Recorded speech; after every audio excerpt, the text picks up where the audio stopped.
If you're in the market for a car that offers a lot of practicality, a lot of luxury and a good ride, range and tech spec, then this Volvo might be the car for you.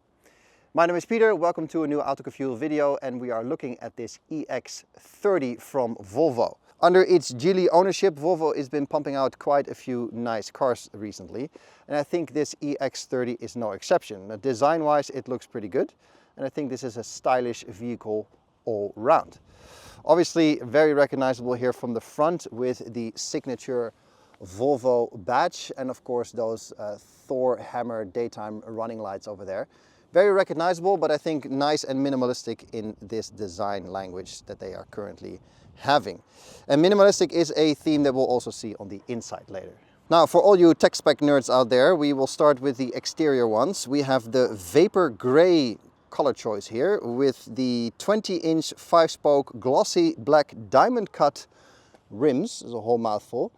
Very nice. I quite like things like this, that there's the Volvo badge still on the rims as well. Both the rims and the color are optional extras. Additionally, we also have extra tinted rear windows, another optional extra, and you can't see it, but we also have a tow bar and a heated steering wheel and seats as optional extras.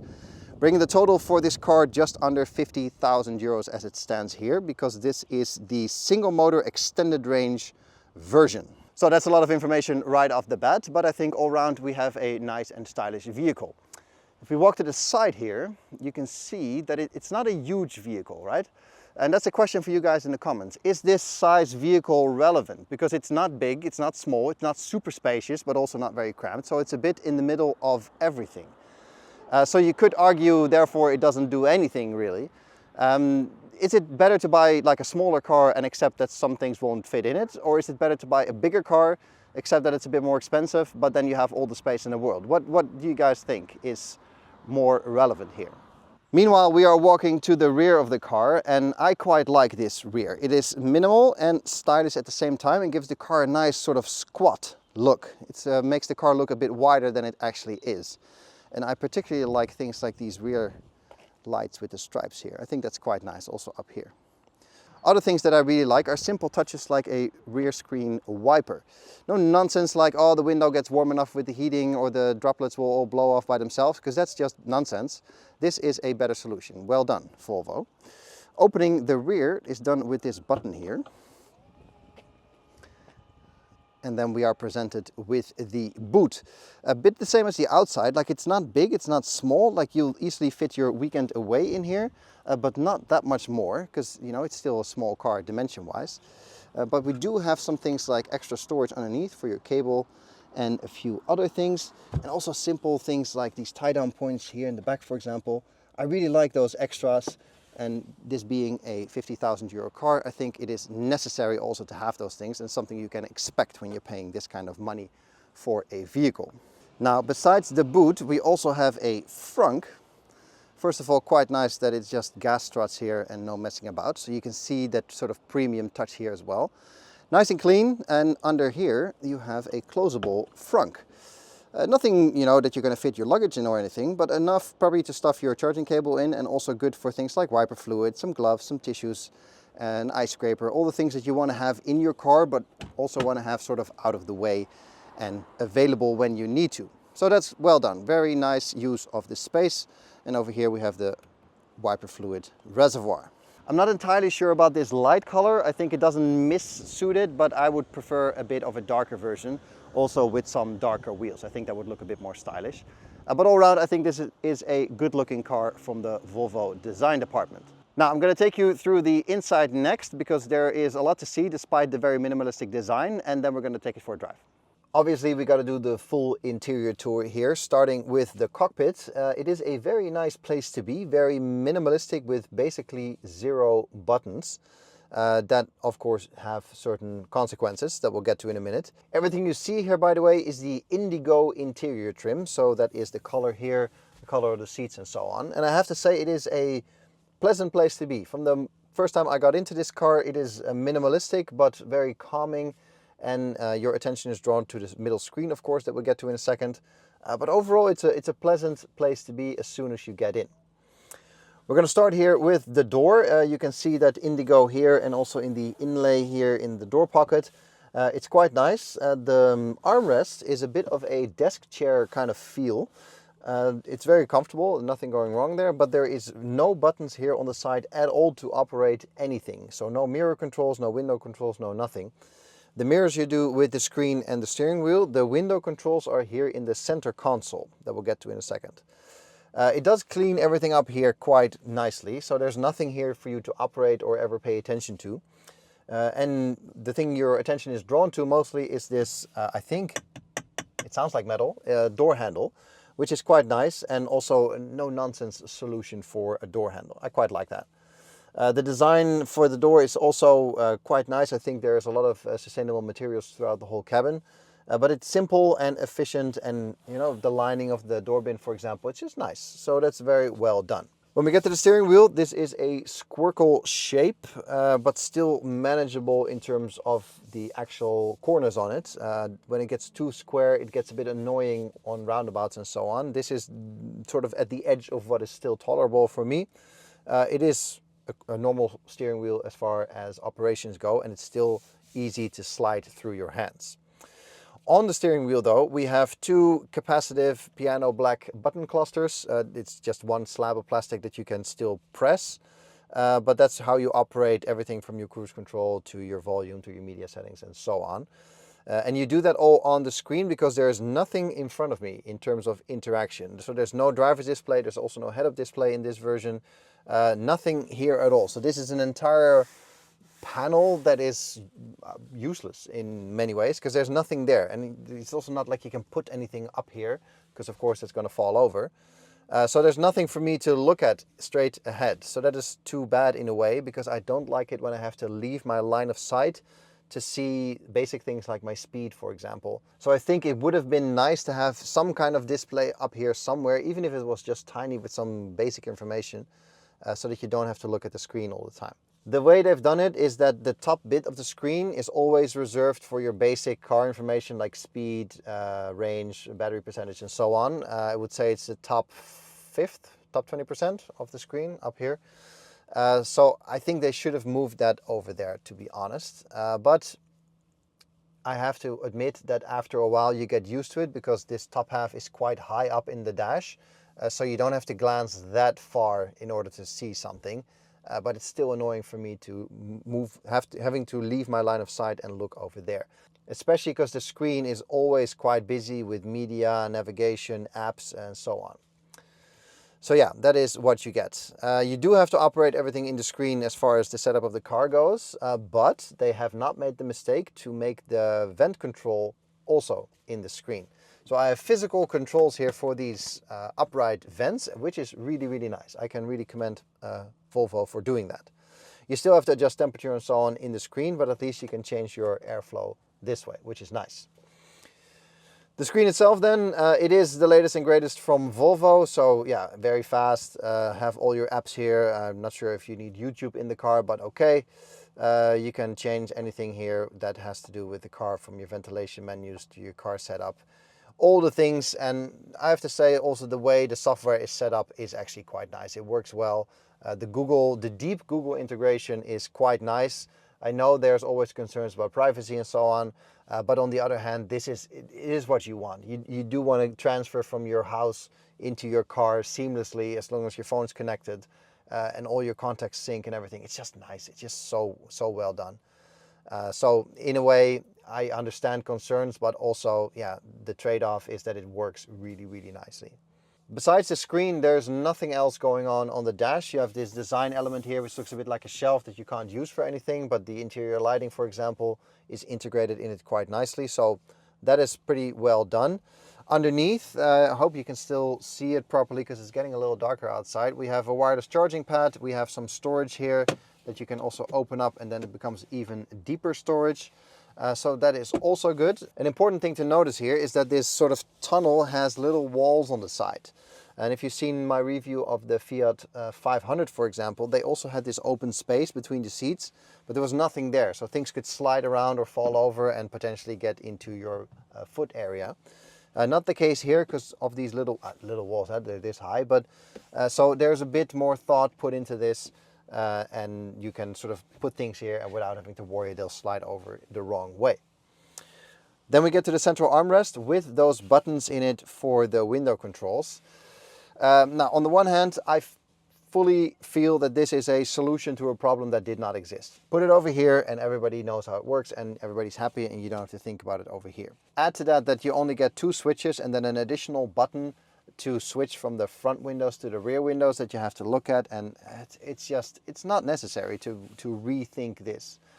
On the other hand, if you do it, it is well done this way. It makes it feel like it's part of the center console. So it is nicely done, apart from the fact that it's all piano black and will be permanently smudgy. For example, things like volume control would have been nice up here as well. Then you're of course wondering, where are the cup holders? Well, good that you ask. If I press this drawer opens up and here are my cup holders. If I don't want to use them as cup holders, I can also slide this back and then it is just an open drawer that you can fit some things in, not so many things, but still.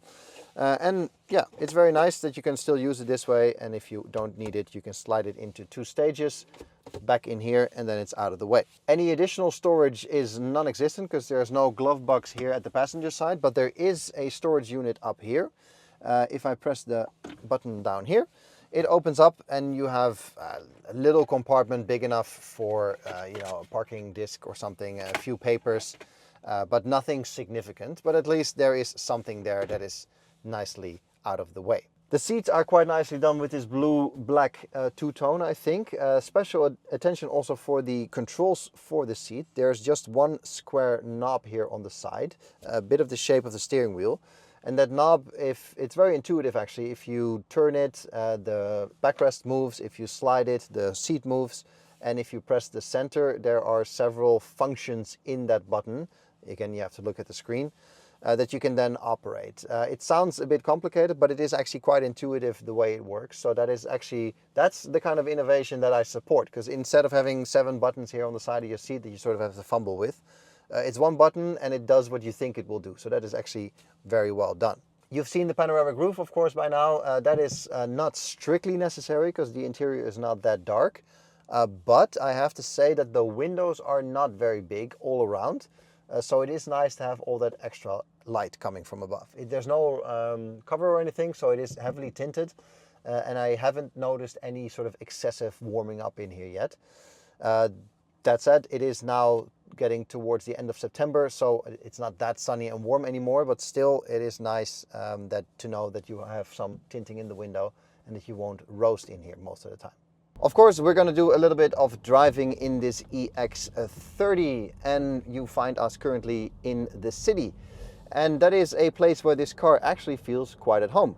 It's not a huge vehicle, so things like underground parking structures or tight streets or any kind of city situation is pretty easy to handle in this size vehicle. I have a good view out as the driver, as I mentioned in the cockpit tour. So at least the front half of the car is very roomy and airy, and I can have a very good overview of what's going on around me. So that's excellent, and especially excellent when you have to maneuver in tighter spaces. So as far as that goes, this car is fine in most city situations. Obviously, it's not a Kia Picanto or anything, so you know, you still have to watch out what you're doing, but it's very capable. Then when we move on to slightly bigger roads like now, the 272 horsepower single motor configuration is actually quite zippy. When I saw the spec sheet, I was like, oh, that's not that much power, but it actually is quite a rapid car. By no means you're going to be, you know, falling out of your seat in terms of acceleration or anything, but it's perfectly handleable and perfectly capable of beating most other cars in traffic light sprints. And it will feel more than capable in your hands as well when you're trying to do any kind of overtakes, as we'll see later on the highway, getting into traffic and so on. It is actually very pleasant. And the amount of power is also of such a level that it doesn't make you sort of unable to hit full throttle at any time because it is too fast. You know, the 600, 700, 800 horsepower cars, things can get a little bit crazy in a hurry there when you hit the gas a bit too long. And that is usually going to cost you your driver's license at least once. With 272 you're fast, but by no means you're an explosion waiting to happen. So that actually makes it quite relaxing to drive with this car, and also gives you the ability to every once in a while use full power. And all that, of course, comes with all the benefits from an electric drivetrain. So it's quiet in here, it's very refined, it's very smooth, all the things that I love about electric driving. So that's very nice, and that's also coming together with the size of the car that makes this a very agile but still fast enough vehicle in almost any situation. So that's great, and I think that is credit to this configuration in particular.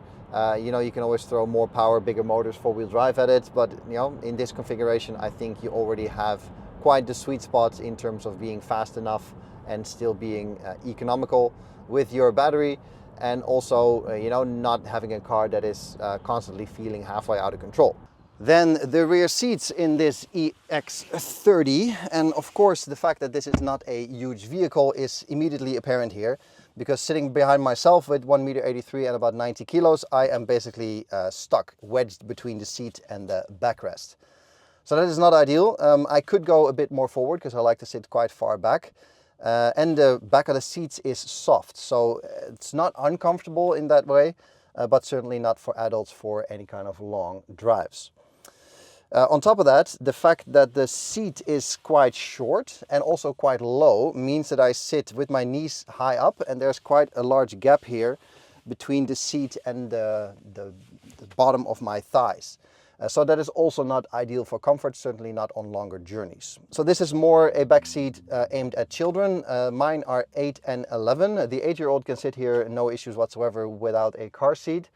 But the 11-year-old is already starting to complain a little bit. If you put child seats in, those things are so bulky these days that you will have your kids touching the front seats with their legs. And yeah, that is maybe not ideal all round. There is a lot of premium materials in here though. It is the same as in the front, so that premium feel also extends to the rear, so that's quite nice. So we got the same door design with the floating armrest and the metal door handle, so that's good. The switches are also here, not on the door, but here on the center console. So we got 2 switches, also 2 USBs to charge your children, and sort of storage area, I suppose, underneath the center console, even with a little drawer that you can take out for some reason and then put some stuff in there. I'm not really sure about that functionality, to be honest, because it's just an open space that is not really practically reachable nor usable. Either way, we do have a basically flat floor, so that's nice, and the fact that all the materials are premium is quite nice as well. What's also nice is the headroom. You can see about 4 fingers, so that's great, and this panoramic roof gives you a lot of extra light back here because the windows are not that big, but also the materials are still nice enough that it doesn't get claustrophobic in here, even in the dark. But still, it's always nice to have extra light. Thing to notice is that the glass does get quite warm. Even today, it's like 15 degrees outside, but a bit sunny with clouds. Standing still here for filming for a while, the glass does get quite warm, which radiates into the cabin, obviously.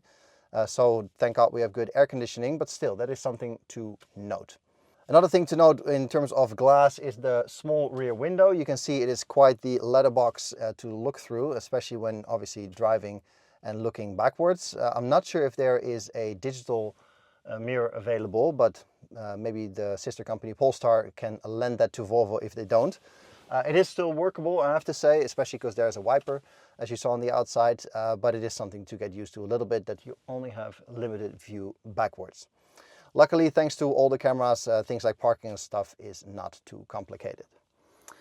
So yeah, all round, it is quite nice. It is a premium experience back here, but not in terms of space, which is of course the physical limitations of the length of the car.